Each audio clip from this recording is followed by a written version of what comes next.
Aujourd'hui, je vais vous montrer une vidéo du très célèbre Tony Stark, le seul et l'unique Iron Man. Je vais vous faire revivre la première fois où notre ami a affronté les forces maléfiques de Thanos. Enfin, pas seulement Tony. Même s'il est génial, il l'est encore plus lorsqu'il fait partie d'une équipe. De cette équipe.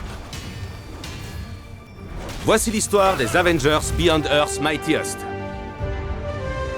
C'est parti! Lançons la vidéo. Les Avengers travaillent main dans la main, comme ils savent si bien le faire. Iron Man essuie quelques coups, mais parvient à les encaisser. Toutefois, Hulk, son meilleur ami, arrive à sa rescousse. Bien évidemment, il faut en faire profiter à tout le monde, et Thor s'élance à son tour. Attendez, vous avez vu? Revenons en arrière. Vous vous rendez compte de la vitesse, de l'angle et de la surface de contact pour qu'il y ait une telle explosion? Bon, accélérons un peu la vidéo. Ok, on y arrive. Ah, voilà. Ces vilains sbires tentent d'abattre un avion rempli d'innocents. Mais Iron Man se précipite pour le redresser. Ah, et on peut dire que Thor se révèle être un bon ailier. Vous l'avez? Allié, ailier.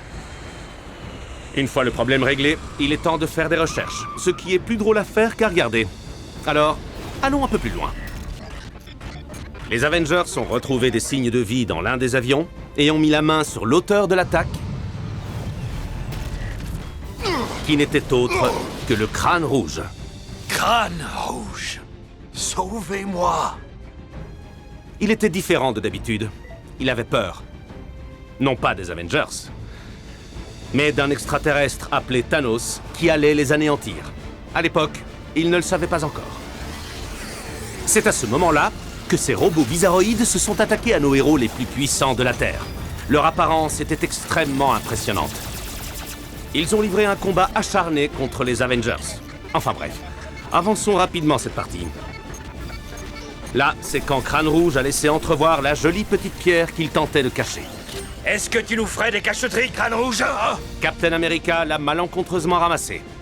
Attention, peut provoquer des rougeurs et des gonflements. Et si vous n'avez jamais reçu de sérum de super soldat, vous risquez d'être bien plus blessé que ça. C'est une bonne leçon pour vous tous. Ne ramassez jamais une pierre rouge et brillante que vous avez trouvée par terre si vous ne voulez pas vous retrouver traversé par un artefact ultra puissant. C'est alors que Thor leur a expliqué ce que c'était. Oh, la gemme du pouvoir. À l'école d'Asgard, on nous a parlé du pouvoir de cet objet. Thor s'apprête à raconter une histoire. Ou plutôt, devrais-je dire, d'or. On ferait mieux d'avancer. Pour faire court, il a dit que c'était une pierre d'infinité appelée pierre du pouvoir. Cette pierre est la seule à pouvoir arrêter ces robots, mais comment l'utiliser si on ne peut pas la toucher? Tony a alors eu une idée. Il y a longtemps, son père avait fait construire un robot qui pouvait maîtriser une immense puissance.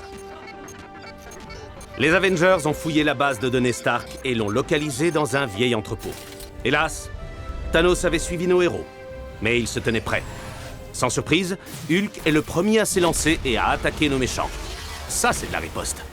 Puis, c'est au tour de notre ami Thor, dieu du tonnerre et roi d'Asgard, et à notre cher Captain America. Bien joué.